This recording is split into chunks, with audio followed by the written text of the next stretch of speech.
good morning from Taipei City, more specifically Beitou. I'm here and I am going to Xinbeitou. Now Xinbeitou, if I'm right, is up in those mountains here, and it's actually a hot spring town. Now I know I've thought even to myself, like, this is a terrible idea. This heat, this humidity, and I'm going up to a hot spring valley town. But you know what, sometimes you have to brave through these elements if you want to check out something special. So that's the plan. I have to wait 8 minutes for the tram here. I had to get off here and go up because apparently the next tram, there's only one stop. It's only to Xinbeitou, and that's uphill, so it's a very slow tram, but don't really mind, like, I'm gonna be sitting down on it anyway.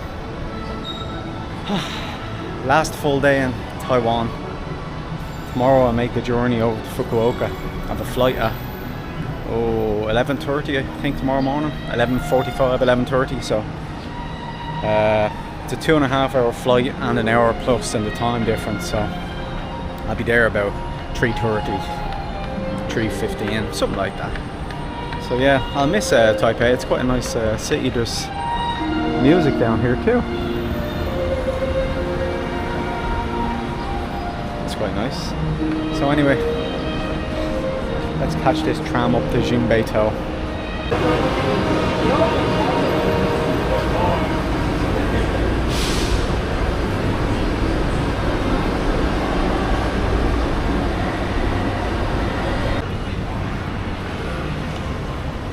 Well, I'm back wearing my hat again.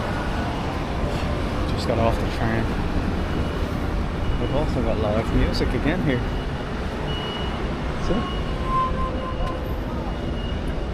But when I came out here, I just looked over. This is the old train station, the original that was here in Xinbeitou before they built the new metro line in here. Look at that, a relic from the past, huh?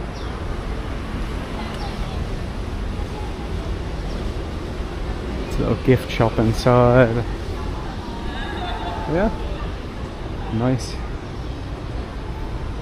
I do find it always a nice touch when places like this keep some kind of historical building intact.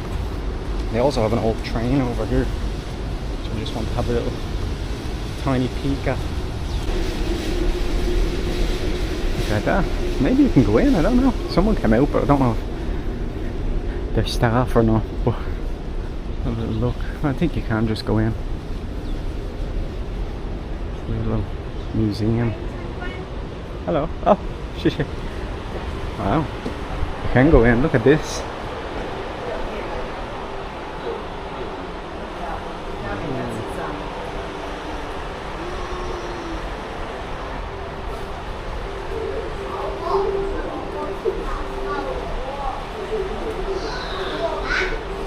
If you want to read that, you can just pause it.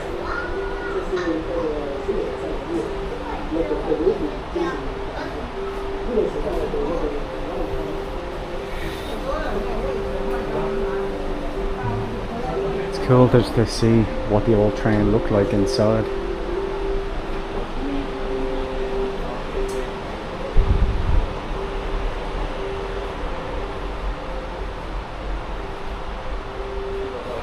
Yeah, very cool.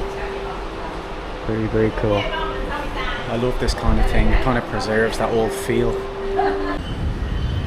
You see here this little hot spring for your hands. Oh wow, it's hot. But it is supposed to be good for you. So dip both hands in.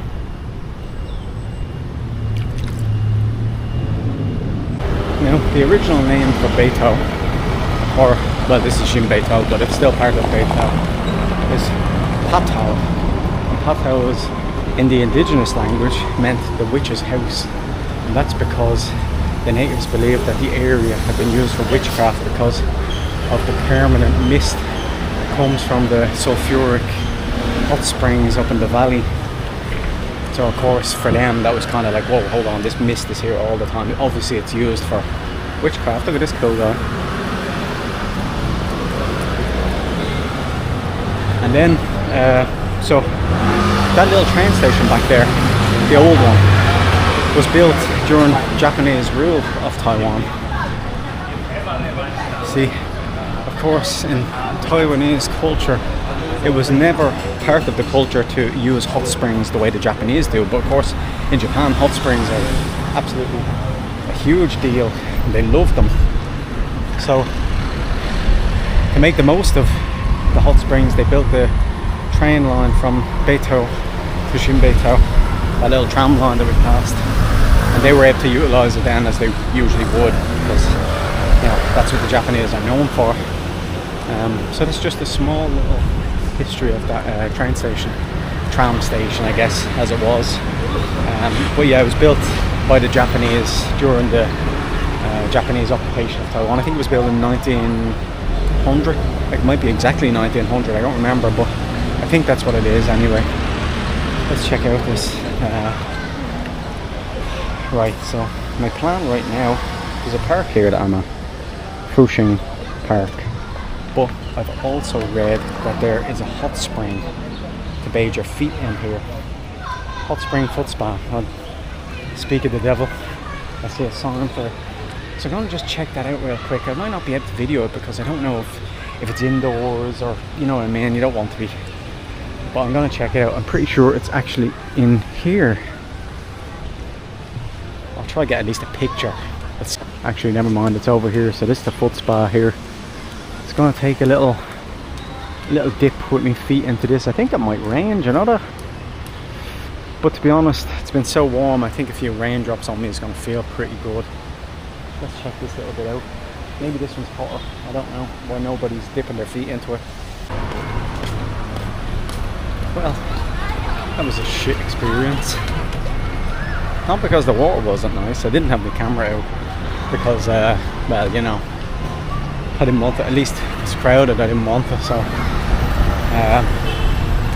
yeah, sat down. Took off my shoes and socks. Sat down and put my legs in, you know, just sitting there. And all of the people there, they're all old people, like, you know, all just stop talking to each other and just stare at me with like angry faces, you know. They were like this, just staring. I had no camera or anything, I had nothing. My bag was over in the little locker. So just stayed in there for a minute and then just left. Yeah, that was shit, you know. I was looking forward to just relaxing there for a few minutes, but it makes you feel uncomfortable if they're just staring at you, you know, like you're an intruder.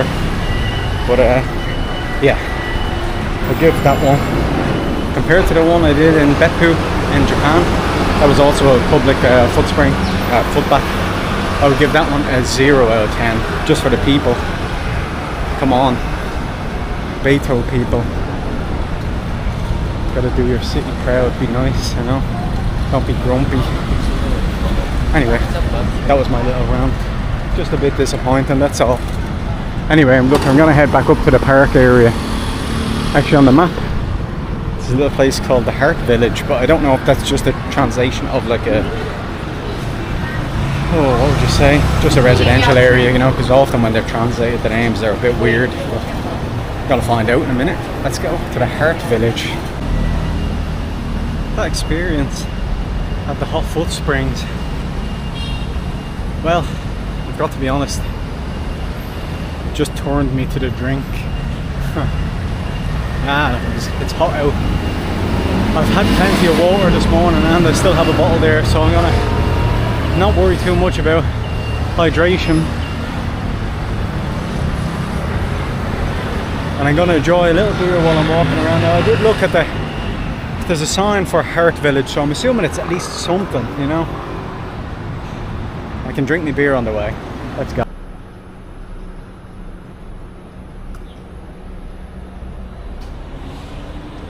So we're into the Heart Village now. Look at that.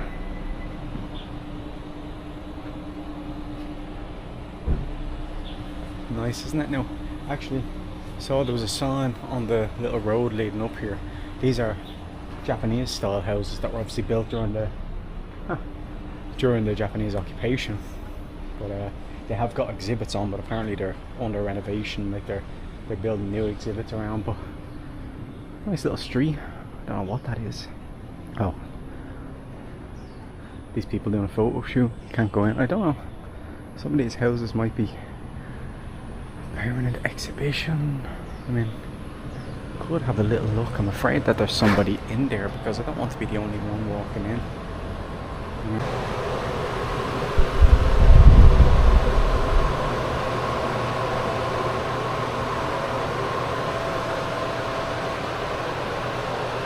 Ah, okay, so it's an old style house. Wow. It's preserved. Oh my god, this is cool. This is the kind of thing I like. Look at that. Oh, photos. Look at that, that's so cool. The study room.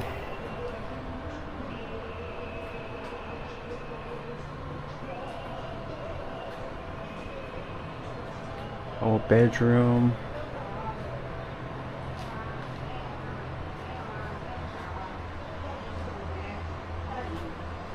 I hear someone talking, but I don't know if it's a radio or a TV. In the little bedroom. It's great that they've preserved stuff like this. You know, I mean, look, it's got like the family photos up here. I wonder where they kind of preserved or donated by the families, you know? Yeah. Pretty cool. Oh.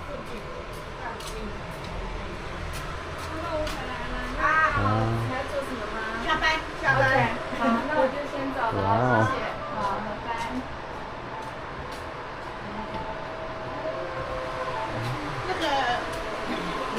Wow.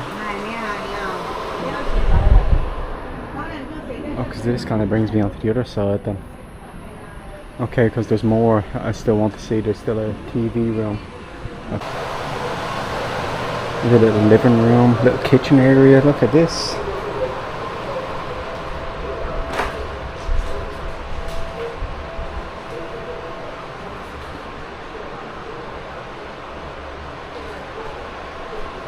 It's crazy how like cramped it is in here now.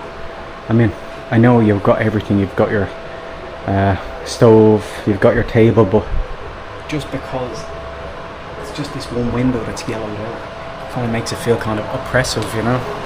And then the little living room,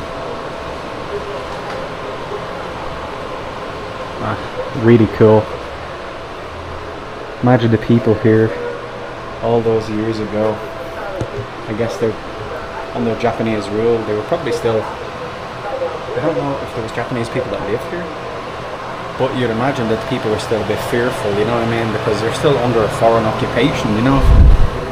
If you do something that they don't like, you could be easily in big trouble. But yeah, really cool. I love that.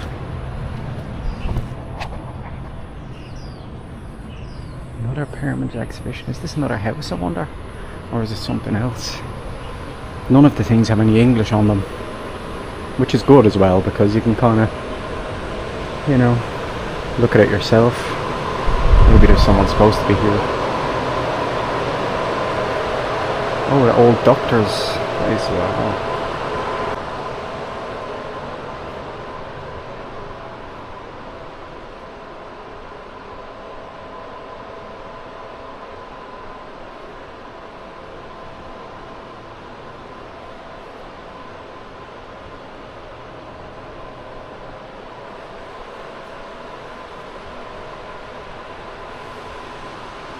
I guess this was the old reception area. Not exactly sure what this is, but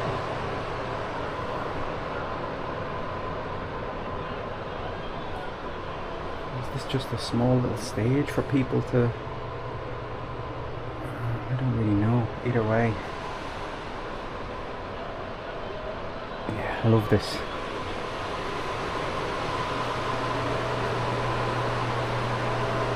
All the old medications they would have had access to.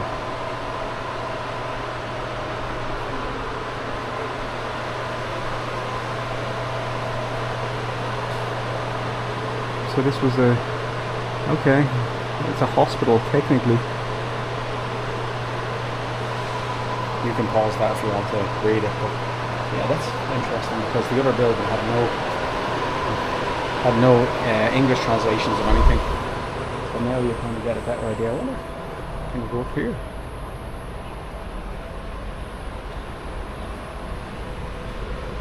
Is it just okay to show them?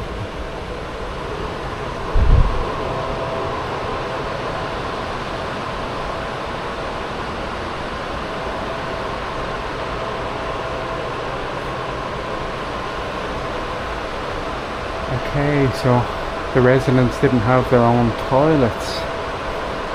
So I guess this is the public toilet for the residents. Oh, okay, wow.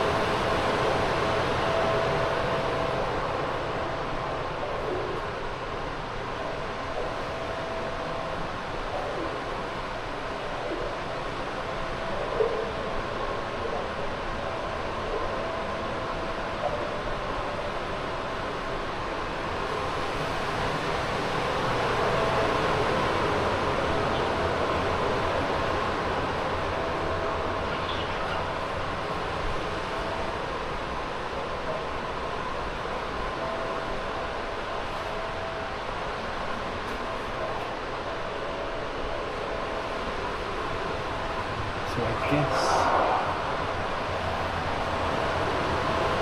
yeah,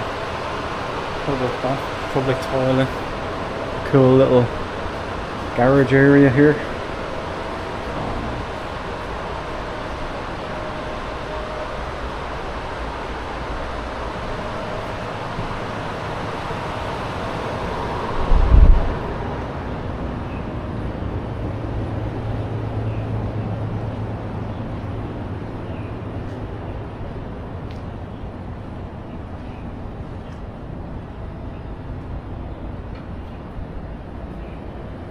Vending machine, obviously.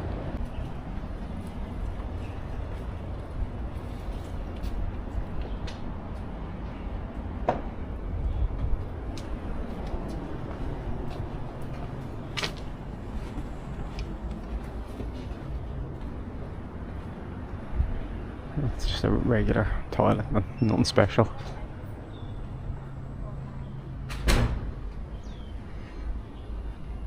So this is a closed exhibition. Yeah, it's an office, okay.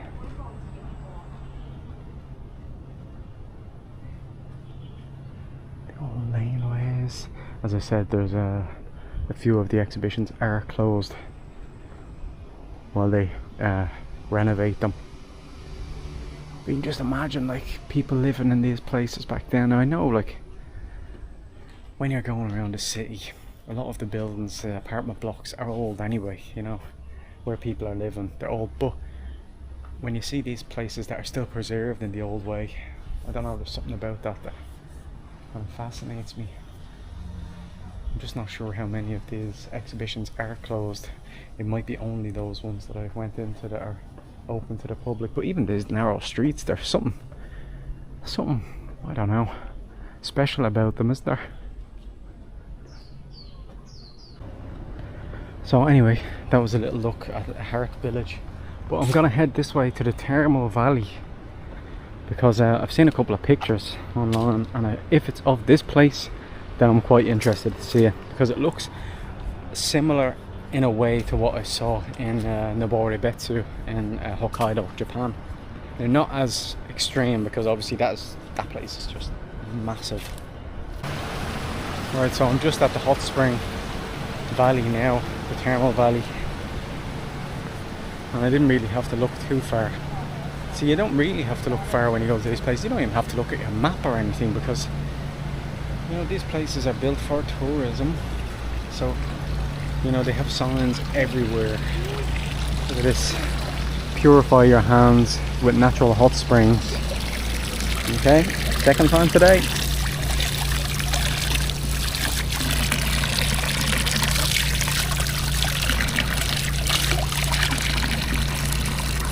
Yeah. That's right, I'm purified now. You can call me purifying with Dan. You know, actually, as you can see, it's very cloudy today. I think it's kind of causing a bit of a little blanket over the place, and the heat is just kind of sitting there, but the coolness is not escaping. It's just building up and up. A little shop here, or maybe it's a cafe, I'm not sure. Yeah, so this is the entranceway in now. I don't know anything about it other than it's a thermal valley. I don't know what the place looks like apart from the pictures of the, like, the main website, if you know what I mean. Oh, see it here, my god.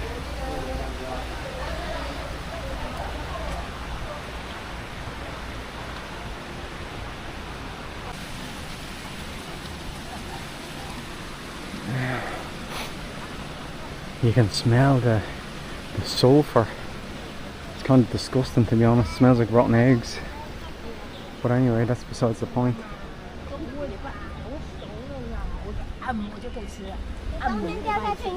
It is supposed to be good for you. Walk up a little bit. Can't swim in that now.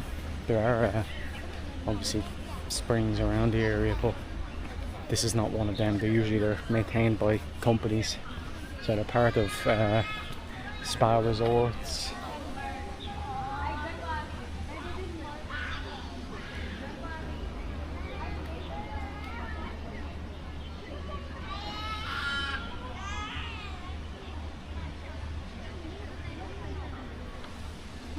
Seat of love. I guess you just slide into each other now. Anyway, let's walk up a little more.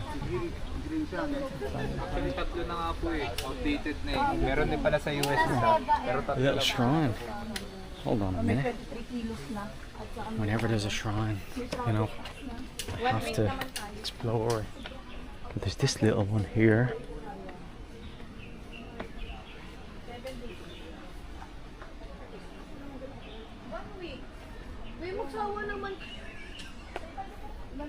And here.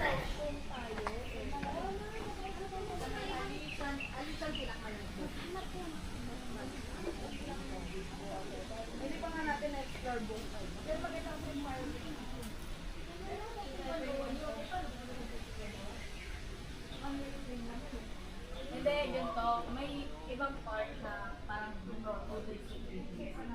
na Taipei na ano na tayo sa mga susunod na araw. Really cool. Don't know why I'm whispering. I'm just used to it when I go into like a little shrine or a temple. I just always lower the voice. I suppose it's just a respect thing, isn't it? And now up.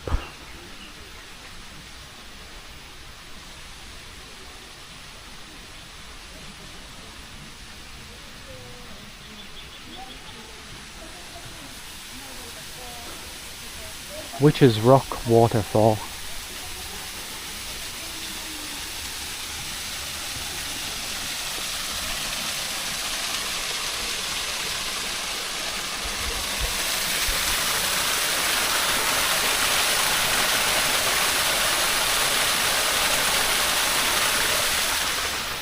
Nice, and then up here you've got all these like little vines hanging down.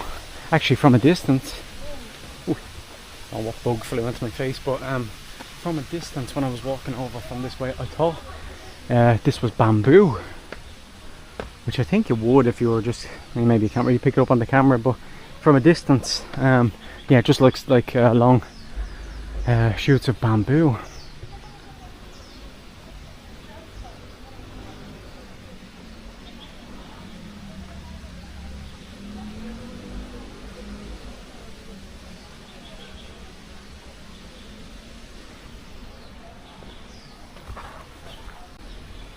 Maybe you can see what I mean here more so. As a matter of fact, even up close, if you took out that bottom bit, can you see? Yeah, like from a, maybe it doesn't really look much like bamboo there, but there is some bamboo. Oh, hold on a minute, I wasn't completely wrong. Still mostly wrong though, I'm not claiming any victories over that one. But 5 bamboo Plants just sticking up, so no, I'm not gonna claim victory. But yeah, really gorgeous little place to walk around. Sorry if I'm sweating like a pig.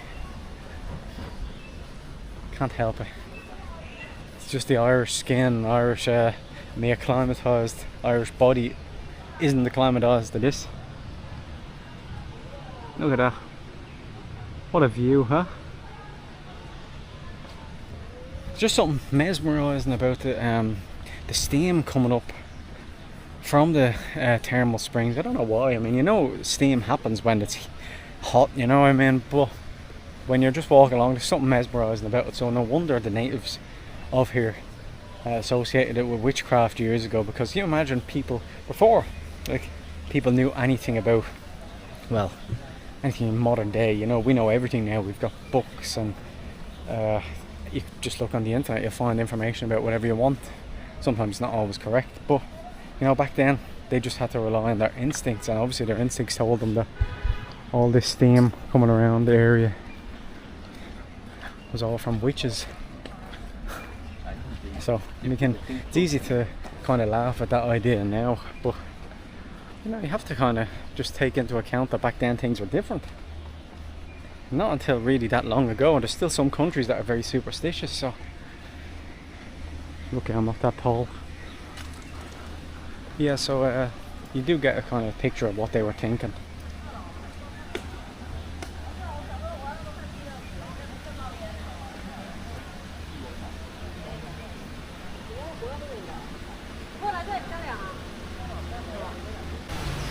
Just while I'm coming out, just look at the temperature coming out of this place, the Carmel Valley. Oh wait, maybe it's flickering. 446 degrees Celsius. Maybe? No. Anyway, yeah, 446 degrees Celsius. Oh, it's a good thing you can't swim in. You're not left here. Oh.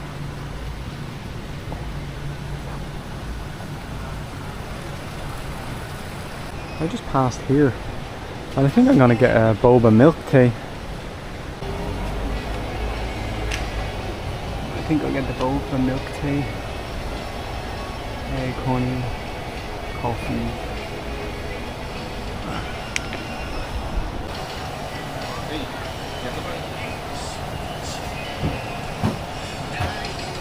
That one.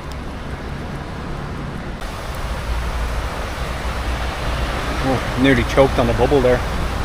So I have my bubble tea, happy now, nice and cold and refreshing. Well, now I'm going to make my way down to the library here.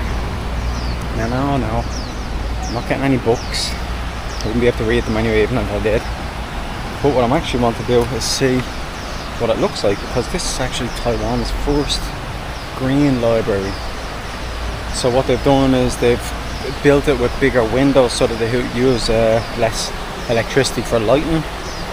They also have on the roof, they've got some photovoltaic cells to use for generating electricity, and they capture rainwater so that they use it for flushing toilets and wastewater. So I think that's pretty cool. So just want to check it out and just see how it looks, you know. It's always nice around libraries. I don't know if you can video inside. I might try and take a little sneaky one. Don't tell anybody though. Just keep this between you and me, right?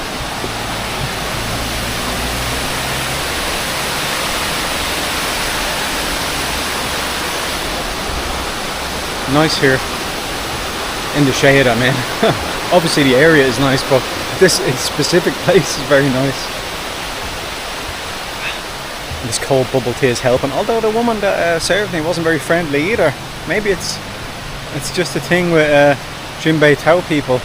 Maybe they're not as friendly as like the people in Taiwan. Maybe or in Taipei city. Maybe they're kind of old stock, you know. They're not used to all these tourists crowding in. Well, foreign tourists at least. I don't know.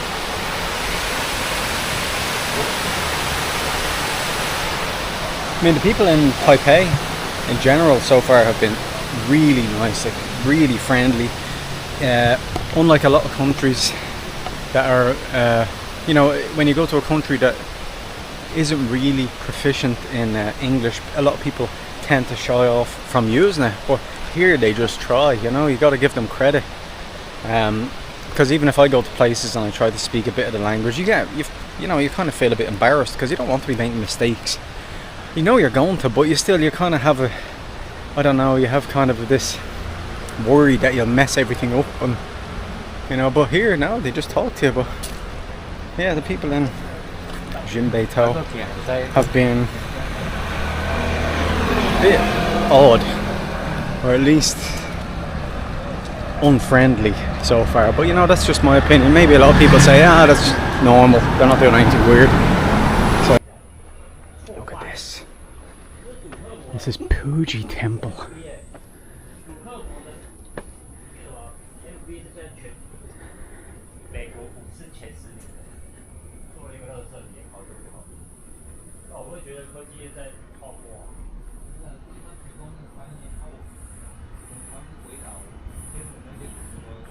Now, believe it or not, I actually wanted to come here before I even knew it was in this area, but for some reason I can't walk past here. What?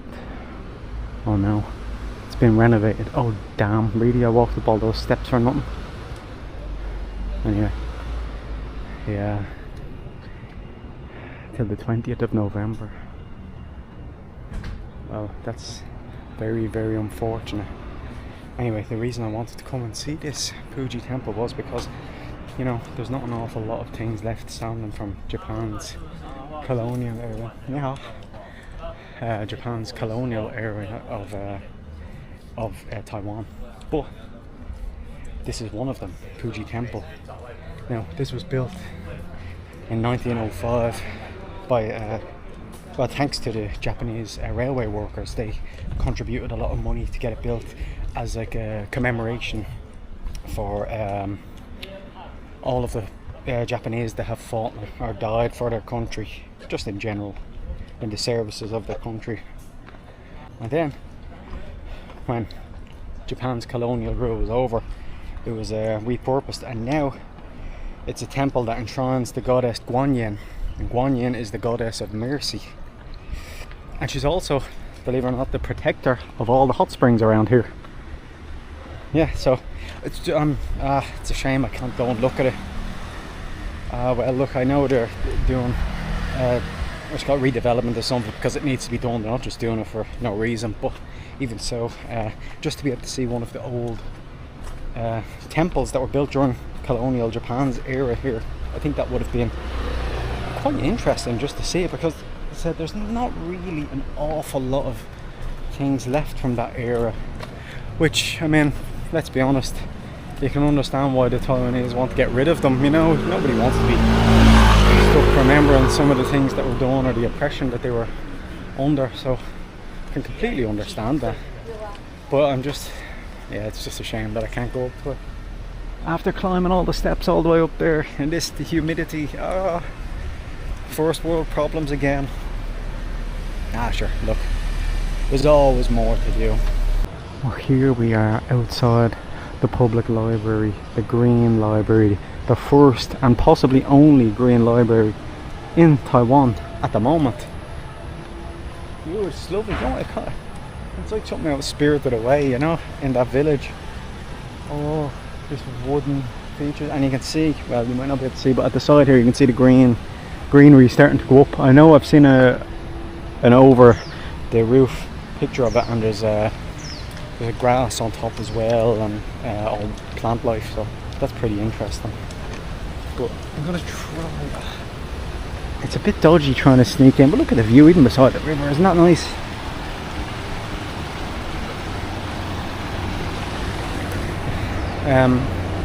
Yeah, so a good idea. Like, you know, when you think of it, they have the space on the roof.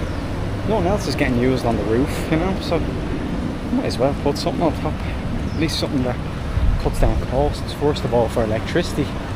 But it's good for the environment. You know what? What would it be if they didn't have that stuff on top? But you can kind of, you might not be able to see it from here through the camera, but like, you've got all that empty space. It's just sitting there down the roof. Like, what's a roof? You know, you really should have some kind of greenery on top of every roof. We've got a lovely little garden outside as well. Now I'm going to go around the front way just to see if there's... I don't think you can film inside, but there's a little park area in front of it. It's nice. Here we are now at the front of the public library. I'm not sure who this is a statue of over here, a bust.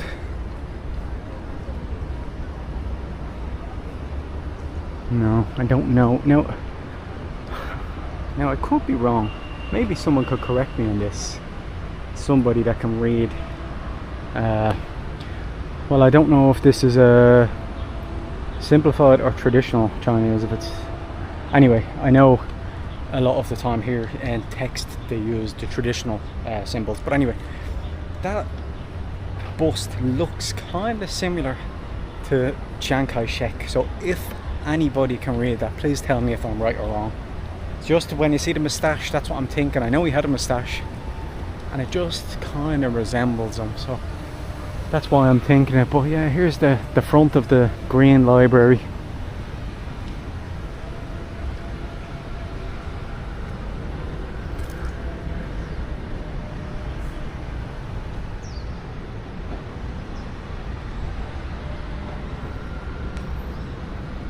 Xinbeitou branch.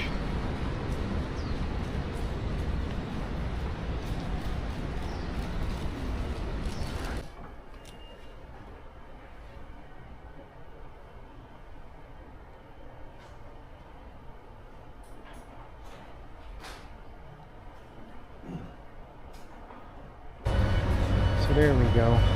Managed to get a very small sneaky video. It's probably only about 15 seconds overall of video I got, but you know, at the same time when I was videoing it, I wasn't in front of anyone, I wasn't near anyone, so just wanted to take a view of like the actual what you can see when you're sitting down. But very nice, yeah, it's very quiet. I thought like with it being it is a tourist attraction of sorts just because of what it is. I just assumed when you get something like that it's a bit louder, more people, crowds coming in, but there was plenty of people in there, at least when I was leaving, but it was nice and quiet. Not too many loud people, it's pretty respectful. And there was people doing school work and probably just work in general. So nobody was being disturbed, that's the main thing. Well, I actually walked from Xinbeitou to Beitou because it's all downhill, so I said, you know, it's not even worth getting that little tram. It takes 5 minutes to get there, like I just walk. So I'm back at Beitou station where you could see, if you remember, we saw that little thing earlier that was happening, but it's pretty cool. It's just a few people dancing. Maybe it's for a charity, I don't know. It's an awful shame I can't read the writing here.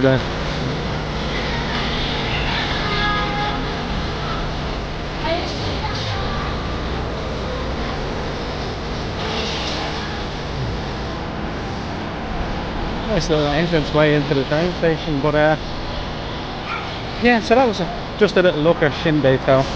It's a very nice little area. It was a nice little day trip, so I'm gonna have to head back now.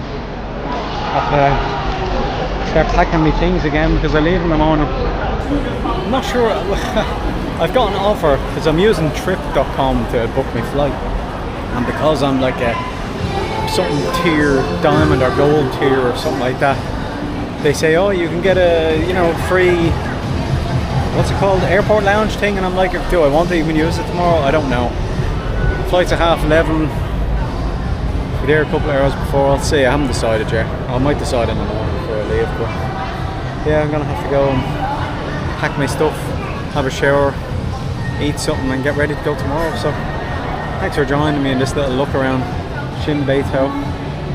I thought it was quite nice. It's an interesting place, especially when it's, you know, it's close enough to Taipei city, but far enough that you don't feel like you're stuck in the city, at least not when you get to the hot spring part. So yeah, thanks for watching, and we'll catch you in the next one. Bye bye.